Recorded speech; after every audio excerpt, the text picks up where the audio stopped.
جناب علی خوش آمدید کہتے ہیں آپ کو. علماء کرام ہمارے ساتھ اس سیگمنٹ میں موجود ہوتے ہیں. آپ کے سوالات، علماء کرام کے جوابات، اور آپ ہمیں یکم رمضان سے سوالات وائس نوٹس کی صورت میں اور ویڈیوز کی صورت میں بھیج رہے ہیں. جناب قبلہ مفتی اکمل صاحب، ڈاکٹر محمد رضا داؤدانی صاحب تشریف فرمائے. بہت شکریہ. میں بغیر تمہید کے، چونکہ وقت کم اور مقابلہ سخت ہے، بڑھتا ہوں پہلے سوال کی جانب. جناب جی میرا ایک سوال ہے زکوٰۃ کے مطابق. میں ویسے یو ایس اے میں رہتا ہوں، ہیوسٹن میں. میں یہاں پر مسجد میں دینا چاہ رہا ہوں کچھ پیسے، تو کیا وہ میرے زکوٰۃ کی طرف جائیں گے پیسے یا نہیں جائیں گے؟ ٹھیک ہے سر. اعوذ باللہ من الشیطان الرجیم، بسم اللہ الرحمن الرحیم. دیکھیں، ہمارے نزدیک زکوٰۃ کی درست ادائیگی کے لیے شرط ہے کہ شرعی فقیر کو باقاعدہ اس کا مالک بنایا جائے.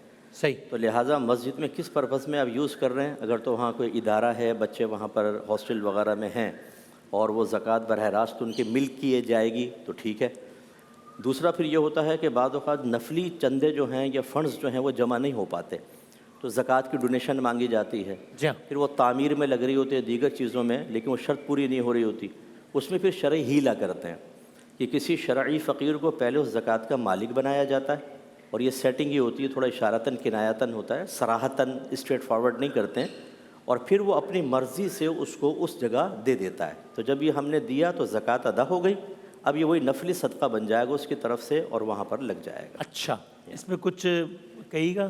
بسم اللہ الرحمن الرحیم. بنیادی طور پر زکوٰۃ کے جو مصارف ہیں اس کے اندر جو ایک فی سبیل اللہ کا جو عنوان ہے اس کے اندر کافی وسعت ہے. لہذا بہرحال زکوٰۃ کو اس مقصد کے لیے استعمال کیا جا سکتا ہے، مسجد وغیرہ کے لیے بھی استعمال کیا جا سکتا ہے. البتہ بعض فقہا اس بات کی بہت زیادہ تاکید کرتے ہیں کہ پرائرٹی نمبر 1 جو ہے فقیر شرعی کو دی جائے. صحیح. کہ جو افراد ہیں، فقراء، انڈیویژولز کو دیا جائے، پر ترجیح دی جائے. ترجیح دینے کی بات ضرور کرتے ہیں. بالکل ٹھیک ہے. ہاں جی، چلے گا اگلا سوال. السلام علیکم. میرا سوال صدقے کے حوالے سے ہے. جو لوگ پاکستان سے باہر رہتے ہیں وہ لوگ صدقے کے پیسے کسی غیر مسلم کو دے سکتے ہیں؟ صحیح. پاکستان سے باہر شاید تھوڑا زیادہ پیش آنے والا مسئلہ ہے یہ. دیکھیں، صدقے کا مطلب ہوتا ہے اللہ تبارک و تعالیٰ کی رضا کے لیے حصول ثواب کی غرض سے کچھ خرچ کرنا. ٹھیک. پھر یہ 2 طرح کے ہوتے ہیں. صدقات اگر ہم پر لازم ہیں تو ان کو صدقات واجبہ کہتے ہیں، لازم نہیں ہیں تو صدقات نافلہ کہتے ہیں.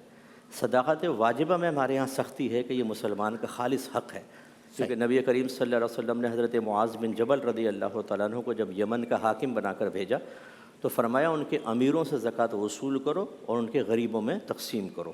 یعنی مسلمان مراد تھے یہاں پہ. ہاں، صدقات نافلہ میں بڑی وسعت ہے، لیکن اس میں بھی ایک ترجیح کا عنصر موجود ہے. اگر ایک مسلمان محتاج ہے اور ایک غیر مسلم، تو مسلمان کا حق ہے کہ پہلے اس کو آپ نفلی صدقہ دیں گے. اگر نہیں ہے تو ہمارا مذہب بڑا وسیع الذہن، جس کو کہہ سکتے ہیں وسیع الظرف ہے، کہ انسانیت کے نام پہ غیر مسلم کی مدد کی بھی ترغیب دیتا ہے. صدقات واجبہ مثال کے طور پہ ہوتے ہیں زکوٰۃ، فطرہ، کفارے ہیں. صحیح. آپ نے منت مانی ہے کچھ صدقہ کرنے کی تو وہ واجب ہو جاتی ہے، پھر وہ سب صدقات واجب. صدقات نافلہ مثال کے ویسے ہی بتا آپ دے رہے ہیں. اس کے علاوہ بس جتنے اچھا، اس کے علاوہ جو بھی آگے وہ نافلہ میں. جی، اس کے اندر وہی صدقات نافلہ یا جو مستحب صدقہ جس کو کہا جاتا ہے اس کے اندر گنجائش ہے کہ غیر مسلم کو بھی دیا جا سکتا ہے، لیکن یہ کہ غیر مسلم کا ہاسٹائل نہ ہونا شرط ہے. یعنی جیسے وہ کہ حالت جنگ میں نہ ہو، حالت حرب میں نہ ہو. یعنی خلاصہ کلام یہ کہ بنیامین نیتنیاہو کو نہیں دیا جا سکتا. صحیح ہے. اس بدبخت کو بدوائیں تو دی جا سکتی ہیں جس طرح. اچھا چلیں بھائی، اگلا سوال چلیں. ہاں، اور کیا کریں اس کو، کیا دیں اس کو؟ السلام علیکم. میرا یہ سوال تھا کہ عورتوں کے لیے اگر وہ بڑے ناخن رکھیں تو کیا اس سے نماز پر کوئی اثر ہوتا ہے یا پھر نمازیں قبول نہیں ہوتی، یا کوئی مسئلہ ہے اگر ہم لمبے ناخن رکھیں؟ صحیح. لمبے ناخنوں میں خواتین نماز. پہلی بات یہ ہے کہ ہماری بہنیں تو برا بہت مان جاتی ہیں جلدی. ہمارا مذہب عورت کو زینت سے منع نہیں کرتا، بس وہ کہتا ہے لمیٹیشنز تھوڑی سی رکھیں. نبی کریم صلی اللہ علیہ وسلم نے لمبے ناخن رکھنے سے مطلقاً منع کیا، یعنی مرد و عورت کی تخصیص کے بغیر. اس لیے حکم دونوں کی طرف متوجہ ہوگا. اتنا رکھ سکتی ہیں کہ بہت ہی لمبے نہ ہوں، خوبصورتی انگلیوں کی نظر آئے، یہ ٹھیک ہے، لیکن اس سے نماز ہونے نہ ہونے کا کوئی تعلق نہیں. اچھا. اگر کوئی لمبے ناخن بھی رکھ لیتی ہیں نماز ہو جائے گی. ہاں، اگر ناخن مڑ کر، جیسے بعضوں نے اپنے وہ Guinness book of world record آنے کے لیے یوں لمبے لمبے رکھ لیے ہیں اور وہ انگلی کے پورے پر ہی آ گئے اور اب پانی ہی اندر نہیں پہنچ رہا، فرض کر لیں، خیر مسلمان سے تو بعید ہے، غیر مسلم ہی نہیں ہوتے، لیکن اگر پانی نہیں پہنچا تو وضو نہیں ہوگا تو پھر ایسا فیشن حرام ہے. لیکن اگر ایک مناسب مقدار میں ہے جو عورتوں کے لیے دیکھنے میں بہت لمبے بھی نہ لگیں تو اتنی زینت کی بہرحال اجازت ہے. سر زینت کی اجازت کی تو جو تفصیل مفتی صاحب نے ارشاد فرمائی، اور اس کے ساتھ ہی کہ مبتلات نماز سے اس کا کوئی تعلق نہیں ہے، یعنی یہ ہو نہ ہو نماز بالکل ٹھیک۔ تقریباً وہی بات ہو گئی، ٹھیک ہے۔ چلیں اگلا سوال چلائیں۔ میرا یہ سوال ہے کہ اگر ایک لڑکا اور ایک لڑکی بھری محفل میں قبول بول دیں اور فیملی اس رشتے سے راضی ہو لیکن گارڈینس موجود نہ ہوں تو اس شرط میں نکاح ہوتا ہے یا نہیں؟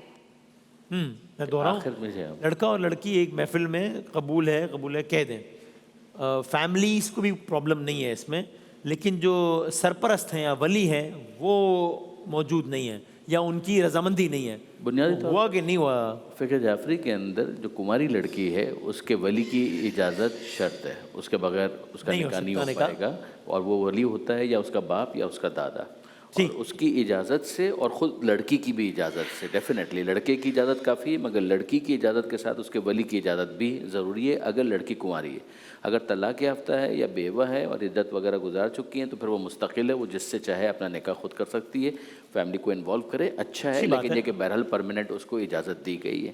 پھر ولی سے مراد آپ نے کہا باپ اور دادا، اور اگر وہ دونوں دنیا میں نہیں ہے تو کون ولی ہوگا؟ مستقل ہے، پھر وہ اچھا اچھا۔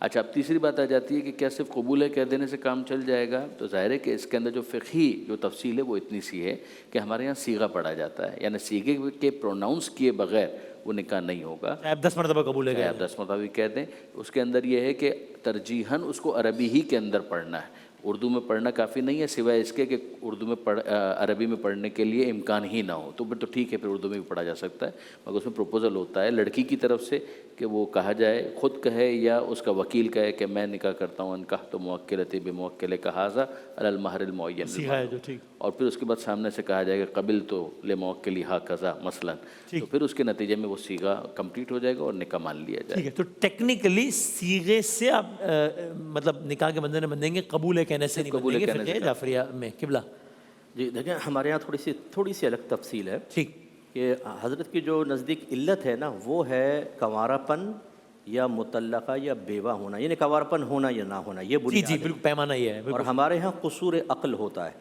کہ کنواری بچیاں عمومی طور پر قصور عقل کا شکار ہوتی ہیں جبکہ نابالغہ ہوں۔ نابالغہ کا حکم ہے، سمجھ لیجیے، بلوغت سمجھ لیجیے کہ قصور عقل بلوغت سے پہلے مانا جاتا ہے، تو نابالغہ لڑکی از خود اپنا نکاح نہیں کر سکتی ہے، ولی کی اجازت پر موقوف ہے۔ لیکن جب لڑکی بالغہ ہو گئی تو قصور عقل یعنی عقل کا نقص نکل گیا۔ اب فقہ حنفی کے اندر وہ لڑکی عاقلہ بالغہ نکاح کر سکتی ہے، لیکن اس میں صرف ایک شرط ہے کہ کفو کے اندر نکاح ہو، ایسے لڑکے سے نکاح ہو جو اس کے خاندان کے لیے باعث شرم و عار نہ ہو۔ کفو مانا ہوتا ہے برابر ہم پلہ ہونا، مثلا دین کے اعتبار سے، پیشے کے اعتبار سے، اخلاقیات کے اعتبار سے، عادات کے اعتبار سے۔ اب کچرا کنڈی کرنے والے سے نکاح کر لیا لڑکی نے، وہ تو پورے خاندان کے لیے ہوگی، حالانکہ مذہب اس کو ارذل نہیں سمجھے گا، لیکن ماں باپ کی شرم و عار کی وجہ سے یہ نکاح نہیں ہوگا۔ دوسری بات یہ کہ ہمارے ہاں عربک کے صیغے کرنا ضروری نہیں ہے، ہمارے ہاں رکن ہے ایجاب اور قبول۔ وہ ایجاب براہ راست لڑکا یا لڑکی کی طرف سے ہو یا وکیل کی طرف سے، ایسے ہی وہ قبول لڑکا لڑکی کی طرف سے ہو یا وکیل کی طرف سے وہ ہو جائے گا۔ اچھا، اس میں باقاعدہ گواہ مقرر کرنا بھی لازم نہیں ہے، اس طرح کہ وہ نکاح نامے میں ہوتے ہیں دو شادی کے دو وکیل کے، ایسے جو مجمع کھڑا ہوا اگر وہ گواہ ہے، اور لیکن سب کو پتہ ہو کہ نکاح کی محفل ہو رہی ہے۔ ڈراموں کے اندر جو نکاح ہوتا ہے سب کو پتہ ہے یہ نکاح نہیں ہو رہا، وہ نہیں ہوگا، لیکن جب واقعی اس طرح ہو رہا ہے، یہ ہنسی مذاق چل رہا ہے تو ہنسی مذاق میں نکاح نہیں ہوتا ہے، اس طرح کہ سب کو پتہ ہے کہ ہاں ان کو معلوم ہے نکاح ہو رہا ہے تو ہو جائے گا۔ اس میں پھر صیغے والی قدر نہیں ہے، وہ اردو میں ہو سکتا ہے بالکل۔ اب جیسے عرض کیا کہ ولی اگر تو راضی نہیں ہے لیکن لڑکی نے کفو میں نکاح کیا، ہو جائے گا۔ اچھا ولی راضی ہے، اب چاہے ولی موجود ہے یا نہیں ہے فرق نہیں پڑتا، ہو جائے گا۔ تو یہ بس تھوڑی سی تفصیل۔ اچھا، اگر اجازت دیں مفتی صاحب سے میں ایک سوال کر رہا ہوں کہ پچھلے سالوں ایک بڑا سلسلہ چلا تھا، تو یہ شادیوں ڈراموں وغیرہ میں جو نکاح ہوتا ہے اس کا اعتبار نہیں ہے؟ نہیں، ویسے لاسٹ ٹائم کافی ایک سوشل میڈیا پہ چل رہا تھا کہ ڈراموں میں نکاح ہوا تو نکاح ہو گئی اور طلاق ہوا تو طلاق ہو گئی، شاید ایسا۔ اصل میں اس میں نہ ارادہ ہوتا ہے اور نہ اطراف کے لوگ اس پر اس کو نکاح سمجھتے ہیں، وہ ایک اسکرپٹ ہوتا ہے، ایک اسکرپٹڈ چیز چل رہی ہے، اس کو تو پڑھنا ہوتا ہے بس۔ یہ ایسے ہی ہے جیسے میں ابھی یہاں پڑھ دوں، دیکھیں استاد ہے نا، حضرت بھی پڑھاتے ہیں، ایک استاد کہتا ہے میں نے اپنی بیوی کو طلاق دی، بتا رہا ہے بچوں کو، یہ تو ہو جائے گی کہ نہیں ہو جائے گی، بتا رہے ہو تو۔ حالانکہ یہ صریح الفاظ ہیں، اور صریح الفاظ میں ہمارے فقہ حنفی میں بھی نیت کا دخل نہیں ہوتا، طلاق واقع ہو جائے، لیکن اس مقام پر نہیں ہوگی کہ قرینہ اتنا قوی ہے کہ وہ اصل اصول کو پیچھے کر دیتا ہے اور یہ طلاق واقع نہیں ہوگی. ایسے نکاح کر لیا تو نہیں ہوگا. اگر وہ بتا رہا ہے کہ دیکھو بھائی ایسے ایجاب و قبول ہوتا ہے, کوئی ایک فیمیل بچی ہے تو یوں کر دیا تو جی چلو جو استاد صاحب بن گئے شوہر, ایسا نہیں ہوگا. اور فقہ جعفری میں تو ویسے ہی فقہ جعفری میں نہیں, اس وقت کافی یہ چیز آئی تھی, بہت زیادہ ڈسکس ہوا بہت تھا زیادہ کہ ہائپ کریٹ ہو گئی تھی. طلاق ہو گئی ہے اور نکاح ہو گیا اور تو ایسا وہ میں نے اپنے پروگرام میں تو ذکر کیا تھا احکام شریعت میں, وہ سب دیکھتے نہیں چونکہ مطلع نہیں ہوتے وہ بہرحال. تو یہ اصل میں زیادہ تر وہ لوگ اس پر رائے دے رہے ہوتے ہیں جو افتاء کی صلاحیت بھی نہیں رکھتے. معذرت میں ناراض نہ ہوں کوئی, نہ فقہ حنفی پتہ ہے نہ فقہ جعفریہ کی گہرائی پتہ ہے. بعض اوقات ہر ایک جو ہے نا وہ آج سوشل میڈیا پر بیٹھ کر اپنے آپ کو کہتا ہے جو میں مسائل جانتا ہوں, اور جتنے بھی عقیدت مند ہوتے ہیں نیچے ماشاء اللہ سبحان اللہ حضرت آپ جیسا تو کوئی بھی نہیں ہے. حضرت کہتے ہیں میں تو پیدائشی ہو گیا اللہ کا ولی اور مفتی. اس سے خرابیاں پیدا ہو رہی ہیں کہ ہمارے لوگوں کو پتہ نہیں چلتا کہ اپنی رائے فقہ کے اعتبار سے دینے کا اہل کون ہے اور نا اہل کون ہے. سب مکس ہو گیا اب اصل میں. بالکل ٹھیک. چلیں تو یہ ایک وضاحت بھی آ گئی, مطلب وضاحت کیا بلکہ مسئلہ ہے, وضاحت نہیں. اور جو کہ وہ کہہ رہے ہیں کہ اگر کوئی اس طرح کا, چونکہ یہ بات بہت زیادہ ڈسکشن میں رہی ہے پچھلے مہینوں پچھلے سالوں میں, تو کہتے ہیں کہ اگر کوئی ایک فلم کا یا کوئی تو اتنا آبویس ہے, اتنا واضح ہے کہ بھائی یہ تو ایک اسکرپٹ پڑھا جا رہا ہے. جس طرح اس میں ماں اپنے بیٹے کو کرے تو سب کو پتہ ہے کہ ماں بیٹے تو نہیں ہے, یہ تو ڈرامہ ہے. اسی طریقے سے اگر یہ بھی وہاں پہ ایجاب و قبول ہو بھی رہا ہے بظاہر, تو وہ اس لیے عملاً نہیں ہوگا کہ it is very obvious that it is something scripted, it's a drama. تو وہ احناف کے مطابق مفتی صاحب کہہ رہے ہیں کہ وہ نہیں ہوگا. بہت شکریہ دونوں کا, بہت بہت شکریہ. ہم ایک کے بعد دوبارہ حاضر ہوتے ہیں انشاءاللہ.